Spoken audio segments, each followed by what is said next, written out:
Êxodo capítulo 1 nos diz que o faraó, quando concluímos a leitura do Gênesis, nós então temos a percepção de que José foi muito importante para o Egito.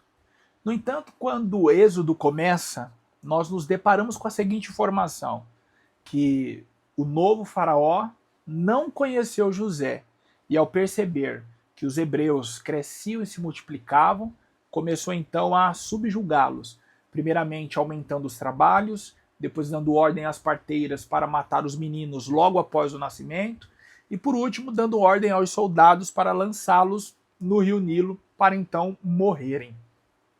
Todo leitor, por mais simples que seja da Bíblia Sagrada, se choca com essa informação. Mas como? O faraó não conheceu José. Como pode um povo ter uma memória tão curta assim e não se lembrar dos grandes feitos deste patriarca? Afinal, foi através dele e por causa de Israel que o Egito não sucumbiu pela fome. Deus salvou o Egito da miséria através de José para preservar a família de Israel, tendo em vista então que dessa família viria o nosso Senhor. Logo, abandonar este povo era colocar em jogo o plano da redenção que já tinha começado lá atrás, no Éden. Como nós podemos então entender esse texto? Biblicamente falando, não tem como explicar, mas a história em si e do próprio Egito nos ajuda a entender o que aconteceu. Então, o que eu vou falar agora se entende a partir das lentes históricas e muito provavelmente é o que aconteceu entre Gênesis capítulo 50 e Êxodo capítulo 1. A história nos diz que um povo nômade e também semita, ou seja, descendentes de Sem, vieram para o Egito e dominaram o Baixo e o Alto Egito. O Egito, na época, era dividido em duas partes, na verdade, dois reinos, o Alto e o Baixo Egito. O Baixo Egito, quando nós observamos no mapa, é aquela região que fica bem próxima ao mar Mediterrâneo, às margens do Mediterrâneo. E a parte de baixo é chamada de Alto Egito. Os Ixos, esse era o povo que chegou no Egito, dominou ou dominaram o Baixo Egito, e a história nos diz então que ao invés de subjugar o povo simplesmente, impor os seus costumes, como outros povos faziam quando dominavam nações, os Ixos é que aderiram aos costumes dos egípcios. Então, muito provavelmente, na época de José, o faraó que está sentado no trono não é um egípcio, mas sim um Ixo. Diante disso, esse faraó, então, ele morreu, ou seja, além de morrer, os egípcios dominaram de novo o Baixo Egito. Então, assim, quando os Ixos dominaram o Baixo Egito, os sobreviventes fugiram para o Alto Egito. Décadas depois, o Baixo Egito é dominado novamente pelos egípcios. Então, nesse intervalo de tempo em que os egípcios não estiveram no poder, mas um Ixo, acredita-se que José tenha sido feito governador. Então, agora, o faraó da época do Êxodo, ele não é um Ixo, ou seja, ele não é um simpatizante dos hebreus. E ainda tem mais. Se nós observarmos, por que a história ela sempre foi contada a partir da lente dos vencedores? Porque ninguém que perde quer ficar propagando as suas derrotas. Pode observar que os grandes reis, imperadores do passado, como também os da Idade Média, eles faziam questão de registrar somente as suas glórias. Na Idade Média, então, eles contratavam músicos para cantar, para pintar as suas glórias, as suas vitórias. Por que será, e aí trazendo para mais perto de nós, não temos um relato dos indígenas da invasão dos europeus aqui na América? Mas nós temos muitos e muitos livros que relatam a partir da visão do europeu a invasão ao Brasil, que para eles não é chamada de invasão, mas sim de conquista e mais de descobrimento. Então, a história que nós conhecemos, majoritariamente falando, é a partir da lente dos vencedores. E isso em qualquer época e em qualquer lugar. Diante disso, então, jamais um faraó egípcio respeitaria a história de José e se curvaria aquele povo, dizendo assim: nossa, por causa de um ancestral de vocês, nós fomos livres da miséria. Mas muito pelo contrário, além de não reverenciar José, esse faraó, ele temeu o crescimento do povo, uma vez então que o Egito já tinha sido tomado das mãos dos egípcios. Então, ainda que a Bíblia não nos mostre e não nos explique o que aconteceu, historicamente falando, não só pela história, mas também pela época da invasão dos Hicsos, nós conseguimos aí encaixar os dois eventos perfeitamente. Bom, hoje nós vamos falar sobre o Êxodo de volta à Terra Prometida. É a lição de número 5. Ela já começou, mas a gente vai dar sequência agora. Eu precisava lhe falar o tema. Eu sou o pastor Lucas Gomes. Eu quero agradecer você que tem estado comigo aqui semanalmente preparando as suas aulas. Eu quero então agradecer aos muitos irmãos. Nossa, olha, esse é um dos trimestres que mais tem chegado inscritos aqui no canal. Então eu quero agradecer aqueles que já se inscreveram, ativaram o sininho, aqueles que têm comentado. Deus abençoe vocês. E eu quero pedir àqueles que ainda não são inscritos, que se inscrevam no canal. Eu sei que de repente você pode estar assistindo pela televisão, mas pega o controle aí, dá uma pausa no vídeo, aí vai lá nas setinhas, se inscreve no canal, deixa o seu like. Quando você tiver com o celular na mão, compartilhe o vídeo com os amigos da igreja. E você que está com o celular na mão, ativa o sininho, se inscreve, compartilha, para que você então seja avisado todas as vezes que um conteúdo novo subir aqui no canal. Bom, eu quero então dar sequência à aula que já começou. Eu prometi que explicaria a vocês isso na aula anterior, então por isso que eu comecei dessa forma. Vamos lá, Êxodo de volta à Terra Prometida. Eu acho que o primeiro grande desafio de nós, professores, no próximo domingo, será explicar 40 anos de história em 50 minutos, 1 hora e meia, eu não sei quanto tempo é a aula lá na sua igreja.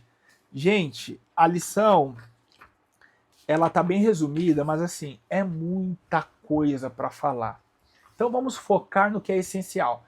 Porque nessa lição é narrado, desde a narrativa está, desde a opressão dos judeus antes do nascimento de Moisés, até o momento que eles entram e conquistam a Terra Prometida. Gente, é muita coisa. É a narrativa de pelo menos 5 livros. Êxodo, Levítico, Números, Deuteronômio e Josué. É muita coisa. Então vamos focar no que é essencial. Primeiro tópico, Deus salva Moisés. Então é importante, de repente, você começar contando essa história que eu te falei. Historicamente falando, os Hicsos, eles invadiram o Egito, foi um povo nômade e tal. Você pode falar sobre esse entendimento de que provavelmente o faraó da época de José tenha sido um Hicso. Por isso, então, ele não somente morre, mas o Egito é recuperado e um egípcio assume o trono e não respeita, então, a história do José. É uma explicação plausível. Como também você pode já começar falando sobre esse período de perseguição, mas se prepare porque alguém vai te perguntar: peraí, mas como que o faraó não conhecia o José? Vão te perguntar, tá bom?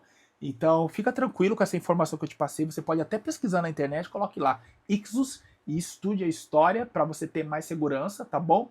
Mas eu falo isso com propriedade porque eu sou professor de história, leciono no Fundamental 2 e médio em escolas públicas e particulares, tá bom? Então fica tranquilo aí na informação.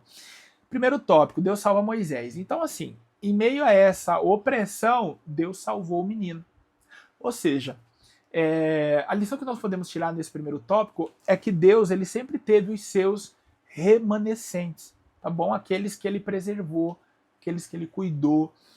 Por mérito dessas pessoas? Não, por graça ainda. Então, o Êxodo é uma expressão da graça de Deus. Deus escolheu um povo, Deus escolheu um homem para ser líder, e nem ele mesmo acreditava que poderia ser líder de Israel. Aí nós temos o chamado de Moisés, E a lição faz uma divisão interessante, né, nos mostrando que os 120 anos da vida de Moisés pode ser subdividido em 3 períodos de 40. Os primeiros 40 anos ele passou no Egito, acreditando talvez que poderia ser o libertador de Israel a partir do palácio. Então assim, talvez qual entendimento Moisés tinha? Deus me colocou aqui para libertar os meus. Mas aí Deus provou que não era bem isso, né? Começa a segunda fase da vida de Moisés, os outros 40 anos que ele vai passar como fugitivo em Midian, porque ele matou um homem, ele tentou apartar uma briga e matou. Imagina se o Moisés tivesse ido brigar, né? O que ele não era capaz de fazer. Ele foi apartar, matou. Então, com 80 anos de idade, Deus chamou ele. E é interessante isso porque Êxodo está nos mostrando que não tem idade para Deus chamar, para Deus escolher, para Deus dar um ministério. Então pode ser que no próximo domingo você tenha estudantes ali na sua faixa etária de 13, 14, 15 anos, 20 anos, eu não sei, que ainda não se vejam chamados para nada. Isso não quer dizer que Deus não tem um chamado na vida deles, tá? Todos nós fomos chamados para algo, no mínimo, para pregar o evangelho a toda criatura. Mateus 28. Nós fomos, então, chamados e enviados para pregar o evangelho, tá bom? Mas aí eu me refiro a ministérios específicos, né? Na verdade, a gente tem essa ideia, especificamente, Deus me chamou para quê? E muitos nessa idade ainda não têm noção, às vezes quer ser músico, mas também quer ser pregador, mas também quer ser, sabe? As coisas estão se definindo, e é importante eles saberem que o fato, talvez, de ainda não terem sido chamados, não quer dizer que Deus não tem nada para eles. É que a questão é ser paciente. O segundo tópico. Deus capacita seus escolhidos, o Êxodo. Deus opera a libertação. Esse tópico aqui nos fala mais propriamente do momento em que Deus chamou Moisés, né? Então Deus capacita os seus escolhidos, Deus capacitou ele. Depois Deus operou a libertação através das pragas. É importante a gente saber que as pragas foi uma resposta de Deus aos deuses egípcios. Não é que os deuses existiam e Deus estava ali rivalizando com eles, não. No imaginário egípcio, existiam mais de 3.000 deuses, se não me falha a memória. Então, Deus envia as pragas não para atormentar o povo, mas para humilhar esses deuses. Por quê? Por exemplo, Osíris era o deus da vida. E os egípcios acreditavam que o rio Nilo era o sangue que corria nas veias de Osíris. Por que o sangue que corria nas veias do deus da vida? Porque toda a prosperidade que o Egito vivenciou em toda a sua história veio do rio Nilo. Era uma terra seca, não chovia, mas o Nilo trazia prosperidade. Então eles viam o Nilo como fonte de vida. Então eles adoravam o Nilo como se fosse uma divindade. Veja a primeira praga, foi sangue nas águas. Como que assim, ó, vocês querem sangue? Então vocês terão sangue. Vou deixar estéril as águas, porque sangue nas águas matou toda a vida marinha e tirou toda a fertilidade do rio. Então era como se Deus dizendo assim, Osíris é mesmo o deus da vida? O Nilo é mesmo um deus? Quero ver agora ele reverter isso. Eu estou trazendo morte para o território dele. Era mais ou menos isso. Então, as pragas, elas serviram também para doutrinar o povo egípcio, e também uma forma de Deus se apresentar para Israel, que ainda não tinha experiências com ele. Israel conhecia o Deus do Abraão, o Deus do Isaac, o Deus do Jacó, mas o seu próprio Deus, Israel ainda não tinha tido experiências. Então as pragas foi uma maneira que Deus encontrou para mostrar a Israel também que aqueles deuses não existiam e que sim, ele era o único Senhor. O terceiro tópico nos fala mais sobre o deserto. Então nos faz conhecer os milagres do deserto. E aí nós temos aqui um deles que o maná. Maná não é um nome propriamente dito. Maná no hebraico é uma pergunta. Então era mais ou menos assim. Quando os hebreus foram ao deserto a primeira vez para colher a comida que Deus mandou, o pão que Deus mandou, eles viram aquela semente, aquelas bolinhas parecendo semente de coentro, caído no chão e perguntaram, ou disseram, manhu, que seria então uma pergunta. Manhu? Manhu? Imagina eles com as bolinhas na mão, né? Como semente de coentro, a Bíblia diz. E aqui, ó, manhu? Manhu? O que é isso? O que é isso? O que é isso? Traduzido para o português é maná. Então, maná é uma pergunta. O que é isso? E aí até legal, cabe uma aplicação, porque em João capítulo 6, Jesus disse que os pais haviam comido 40 anos sem saber o que era, e por isso morreram. Aí Jesus vai lá e se apresenta dizendo, eu sou o pão vivo que desceu do céu. Então assim, ó, os pais de vocês comeram sem saber o que era, vocês têm a oportunidade de saber quem eu sou. Então os seus pais morreram, vocês têm a oportunidade de viver, porque agora sabem quem eu sou. Então, eu falei isso para que você entendesse o porquê do nome maná e tal. É uma pergunta, né? Mas na verdade não é o nome daquilo que eles comiam, tá bom?